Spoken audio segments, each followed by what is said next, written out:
I think it's a bigger problem in general where we try to be so efficient in everything that we come up with these models or playbooks that we want to use to describe everything. And in fact, it was frustrating at the time, but I get a chuckle out of it. We were working with, speaking of big ticket items, we were working with a solar manufacturer many years ago, and they hired a new director of analytics, and the director of analytics came in and said, all right, so here's my game plan on how we're going to do things, and I'm going to use my experience running analytics for I think it was a financial company, or a lead, I can't remember, like a completely different world, and this is how we're going to do it. Maybe it was retail, and then this is how we're going to run analytics here. I'm like, what?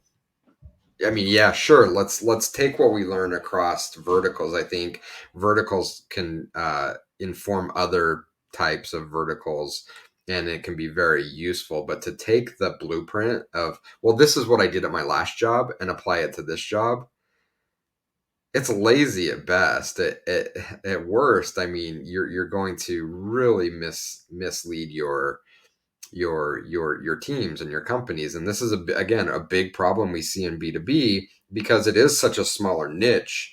Most people, when you look at their career arc, don't really have the opportunity to work in B2B. A lot of it is consumer facing, and so they'll take their background in a B2C company, they'll get hired on into a B2B role, and they'll say, well, this is what I did at my last job, so I'm going to do it here.